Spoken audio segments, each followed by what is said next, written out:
Hi, welcome back to Co-working with Iris. I'm really excited today to talk with Mann Saubers of the Kansas City Coworking Alliance and of Cowork Waldo. The idea of co-working alliances has been around for a long time, and it's been a topic of discussion at almost every at almost every meetup I've been at. And what I think we're finding more and more is that it's local and regional alliances that really have a higher impact on co-working spaces and on co-working communities than, say, national alliances do.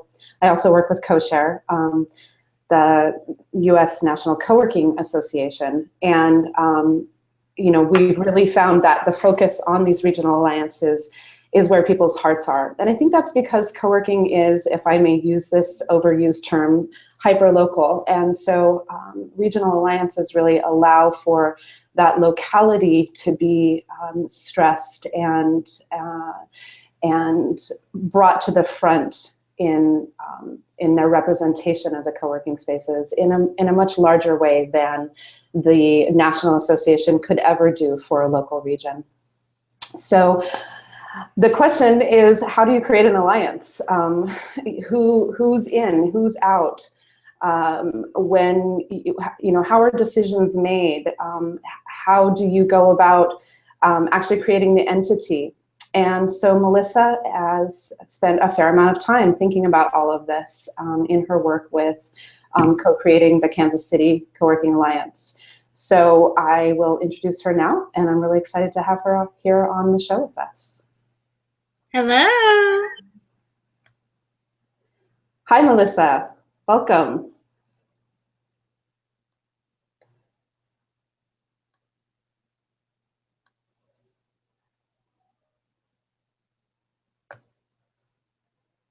Melissa, we're having a hard time hearing you. Oh, am I? No, now we can hear you just fine. Hi. Hello. Happy Friday. Happy Friday. Yay. So tell us, just introduce yourself if you would, Melissa, and tell us about what you're doing currently with both of your efforts that you're working on. Sure. I call myself the Chief Connector and CEO of Cowork Waldo. Cowork Waldo is a neighborhood co-working space in the Waldo neighborhood of Kansas City, Missouri. And then I'm also the chair of the Kansas City Coworking Alliance. And those are two of my many wonderful projects that I work on. Awesome. Great. And so my guess is that at one point, people in Kansas City decided that they really needed to promote your barbecue a lot more. And so they created the Kansas City Coworking Alliance to make sure that everybody had access to that good Kansas City barbecue. Is that kind of what happened? Yeah, that and our Kansas City Royals. Oh, right. They needed a little bit more promotion. No, they've got a lot of fans. We decided to form the Kansas City Coworking Alliance really to raise the awareness of what coworking is and all of the different options that Kansas City offers our members. And, really, when I first opened Cowork Waldo, sometimes people would come to my door and they would say, do you have jobs? Thinking it was like I guess a temporary work agency. And I'm like, no. So we understood that there was a gap in what people thought co-working was. And so that was really our main goal, is really to help people understand what co-working is and what options Kansas City has to offer. And so how did you get started? Did you reach out to your friends that you knew that were running co-working spaces? Did you, start knocking on doors and just asking everybody if they would be willing to create an alliance? Where did this idea even come from? Yeah. So this is probably, I think there were two co-working space owners that kind of came up with the idea at the same time. Myself and Herb C. from Think Big Co-working, we both kind of were on the same wavelength. We're really lucky in Kansas City. We have a group called KC SourceLink, and KC SourceLink is really a place that entrepreneurs can go for any kind of support for growing their business. And they had already kind of created a list of shared workspaces, and so they were kind of the helpers to help us get this started. They brought all of the main people to the table. And then we actually started talking about this in the late 2014. And we actually formed the Alliance in May of 2015. So it took about 6 months of forming and really understanding what each space does and what our goals and our objectives and really what our mission was going to be. And it worked out, that worked out very well. I mean, I think that it takes about 6 months for all of this kind of to come together. So we were lucky that they helped us with that. Yeah, I think 6 months seems to me like about the right amount of time, especially when you're busy running your own business. Exactly. Everyone's super busy. Yeah, and running an all-volunteer organization. So during that 6 months, how many times did you meet? So we were meeting once a month or once every 3 weeks or so. I mean, we knew at the beginning our time commitment was going to be a little bit higher because we really wanted to get some momentum going and really work through all of the details. And then we said to ourselves, it's okay, we're going to meet every 3 weeks right now or every 2 weeks. But eventually we can only meet once a month or every other month. We'll get to that point eventually. But for now, let's put in the sweat equity and get this thing going. And how did you get people to commit to actually, they're interested, they want to get involved, but their time commitments are really heavy on another end? How did you get them to commit to and actually stay accountable to making sure that the organization was being formed and that the work was actually getting done to form it? Yeah, so we had some really good examples that we could draw from.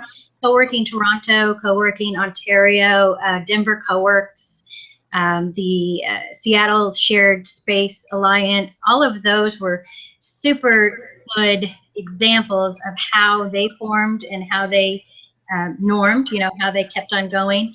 And so I think we knew that they had seen some very specific benefits, and we knew we wanted to have some of those same benefits. So I think that we had the motivation to keep on going and spend the time working together to get to that point. And so structurally, are you more like a collective or a union? How did you sort of set up your overall structure? We're definitely a collective, and even if you go to our website, we say the KC Coworking Alliance is a collective of independent collaborative co-working spaces in Kansas City metro area. So collective is actually part of who we are. So we help each other. Mm-hmm. And do you have a board of directors that runs the association? Yeah, so the first year we really spent a lot of time on our mission, our vision, our values, really what our objectives were. We started to get some press and really follow up on that, built the website, etc.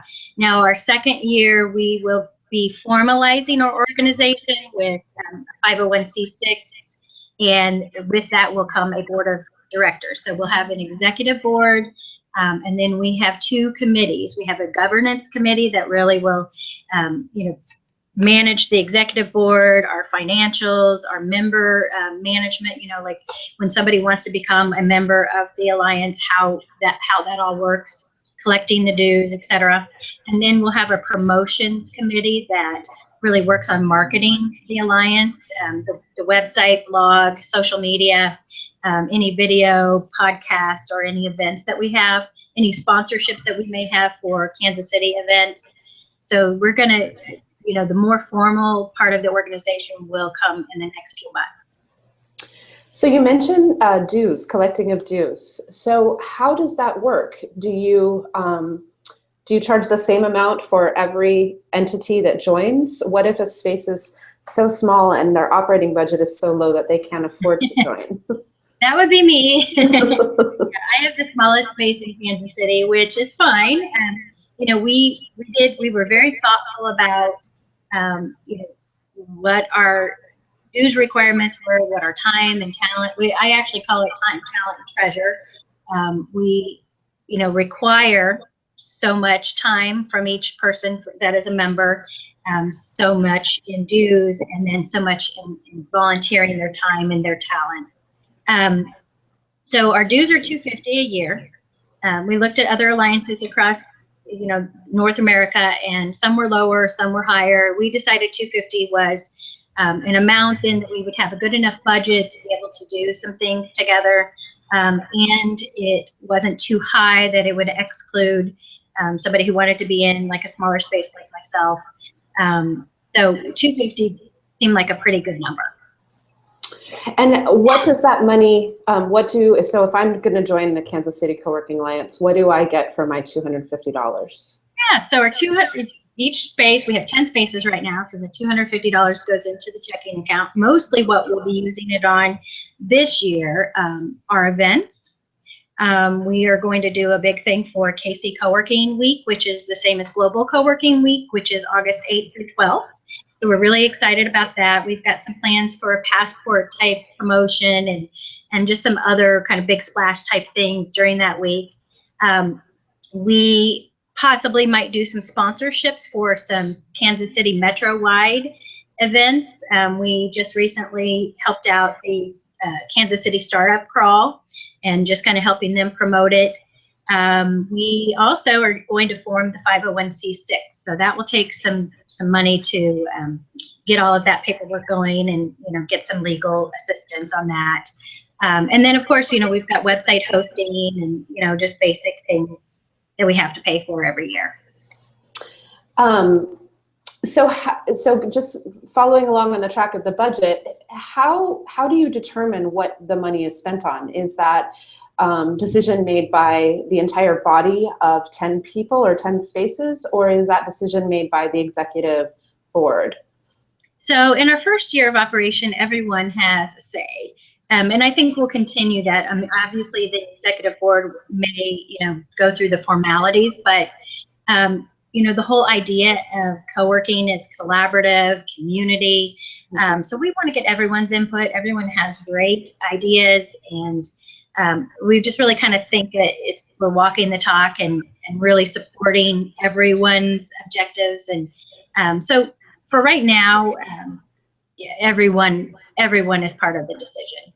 Mm-hmm. Great. I can imagine that as you get larger, you'll have to sort of figure out which decisions are made by the body as a whole and which decisions are made more by the operating arm or the executive arm of the organization. And that while you, in your search for an entity formation, or you're in your search for the type of entity, I'm imagining that those considerations came up. So you mentioned a 501c6. How did you land on that as opposed to a different formation? Yeah, so a 501c6 is a nonprofit association format, legal format. And we knew that we couldn't just be a bunch of friends with a checking account. I mean, that worked to a certain point, but as we grew, we knew, we want to limit liability for individual members and individual members' businesses. We want to be able to file taxes appropriately and manage the money appropriately.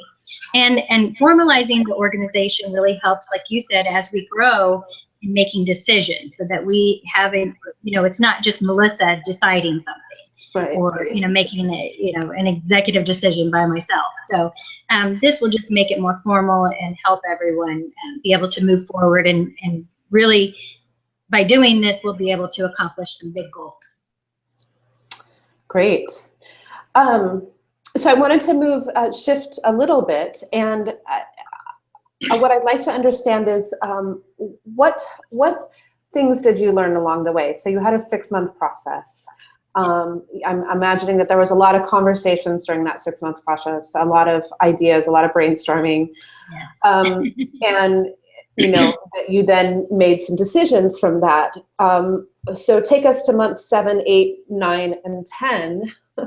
And at that point, what types of the decisions that you made actually stuck, and what were some of the learnings that you had along the way there?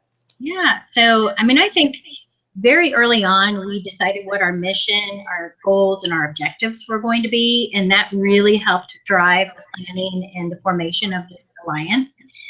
We made sure that everyone had a role to play. Whether that be, taking notes and being this kind of the secretary role, or somebody managing the website or social media.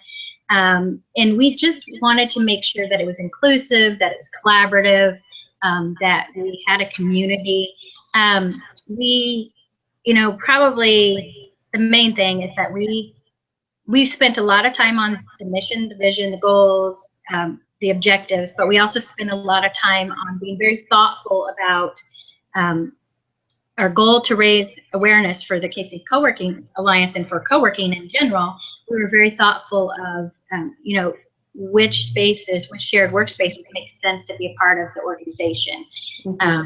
Want to be exclusive, but we also did not want to dilute the message and the definition of what genuine coworking is. So that's probably what we spent the most time on, and that actually has been beneficial in the end, because we're able to really help people understand what coworking is. We saw some immediate benefits last year right after we formed. We got several what I call press hits. We had some written articles in the Kansas City Star and Startling News, and some other, maybe The Pitch. We also had Channel 41, KSHB, NBC. They did a video, a news story on us. So we got a lot of leverage together by really spending some time up front, making sure that we knew what our mission was and our goals were. And has that mission, or I should say, has the implementation of that mission changed at all in the past year since you've been up and running? In terms of, you mentioned, one of the big decisions that you had to mold over was how to determine who is, who's the right fit for your community of communities and who isn't.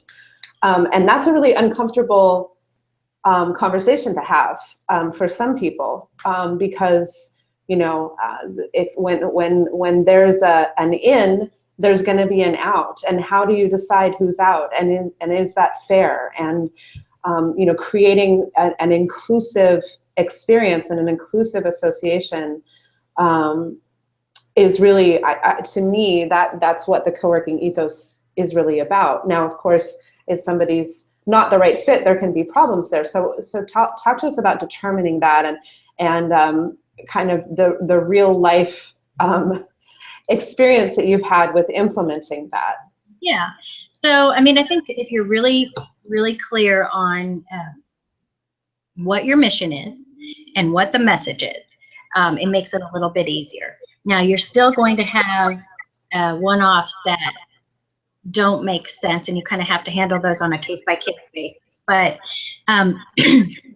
we, really looked at, the great thing about co-working is we've got 11 years of, co-working and open co-working movement. And so we looked at the core values of the open co-working movement and the guiding principles. And so we really based everything off of community, collaboration, openness, accessibility, serendipitous sharing. And we really looked at those things and said, okay, the organizations that can be a part of the Kansas City Coworking Alliance, they really have to have a community-involved mission and help support the community, that support their members. It's really a business beyond just a real estate reuse or an office or a desk rental model. Contributes to the success of the co-working members. It's community-centric and supports the members in growth and development, programming, educational opportunities. And they have a variety, each of the Co-working Alliance spaces have a variety of spaces for their members to use. So whether that be open workspace or closed door offices, meeting breakout spaces, conference rooms, event space, etc. We wanted to make sure it literally cannot just be a bunch of offices and, an executive suites or a professional suites type of setup. It really needs to have a more collaborative model. And so we really defined that very clearly. And, for the most part, that's pretty understood. I think sometimes, like I said, you have to handle some of them on a case-by-case basis. If it doesn't really feel like it's a fit and it doesn't really meet those criteria, then One of our other goals is to support the development of new co-working spaces in Kansas City. So if somebody comes to us and they're like, we want to be a part of the Alliance, and we look at their model and we're like, well, it's not really co-working. And they're like, but we want to be co-working. Great. We've got 10 member spaces here. Let's figure out how to, help you with best practices and help you do that. Because the whole goal is there's enough space for everyone to be a part of this. Kansas City is a very large metro area, and we've got a lot of suburbs and a lot of outskirts. And so for co-working to spread wide across the metro, it only benefits everyone. So sometimes I think that will happen as we go forward. People will come to us and ask us for, advice on how to make it happen.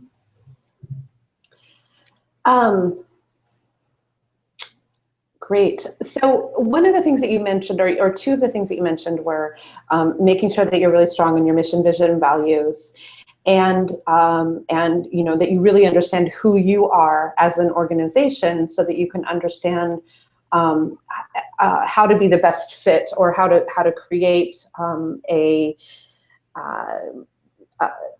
culture that fosters your mission, basically. And I think that, once again, falls very much in line with co-working in general. Co-working spaces know what their, I'll use the word brand, but it's really what their culture is, right? And so they're really able to help people understand, well, we might not be the right fit for you, but I can introduce you to somebody across town who might be a better fit for you.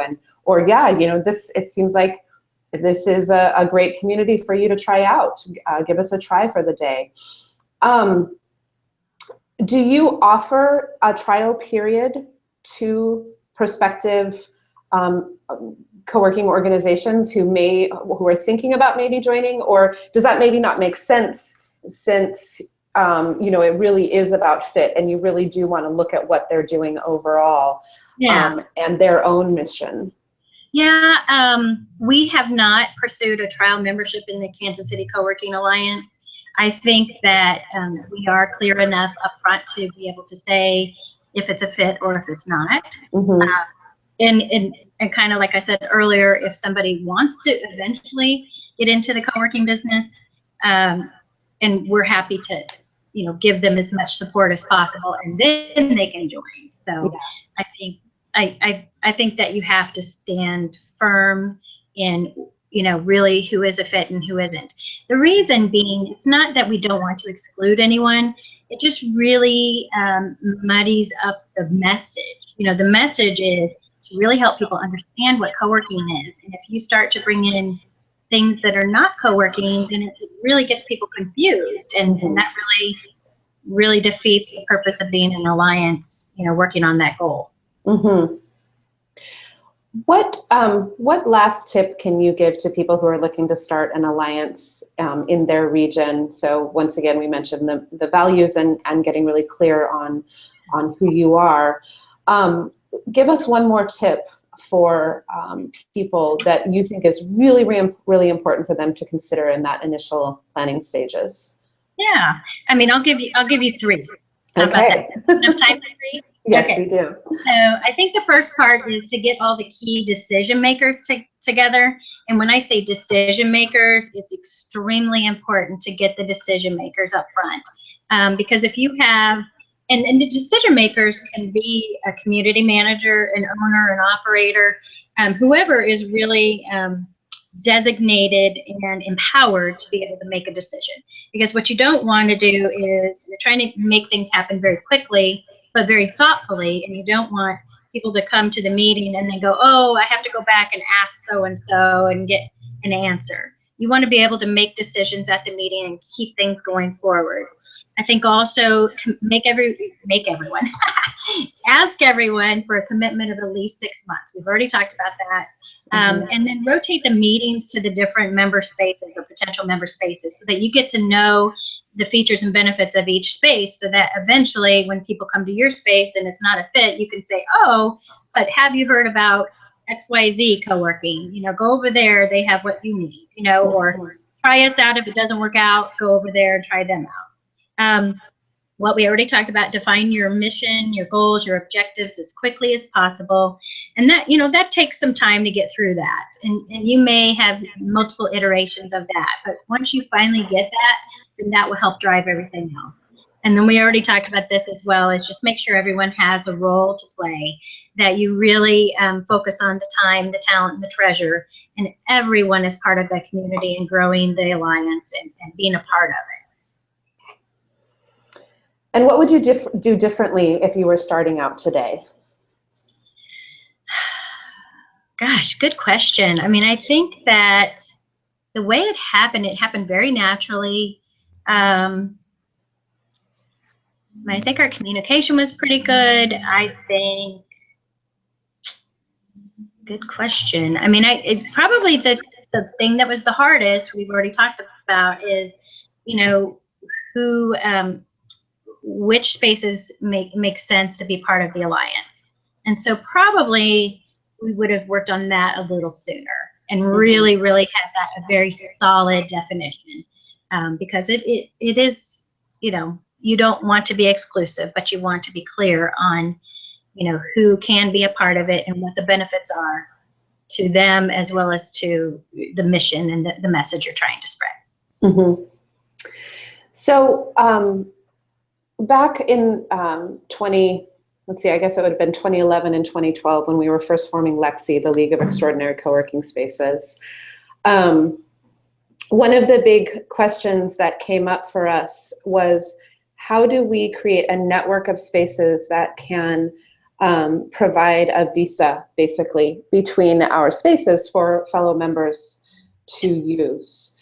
And it became really obvious that it was going to be a challenge, not from a technology standpoint, but from a model standpoint. So some people offered, their first week free of co-working, where other people never offered a free day of co-working at their space. They provided day passes only. Some people didn't allow day passers at all. They only wanted people who had been through sort of an application process and were really obviously a really good fit for their community and for their members. So having people just drop in was not desirable to them. Right. How have you straddled the different models that you have and created some type of a product that you can sell maybe to first-time coworkers who are looking to find their best space, or have an offering for members that they can, use the different spaces throughout the Co-working Alliance region? Yeah, so we're actually working on this right now for Kansas City Co-working Week, or Global Co-working Week, August 8th through 12th.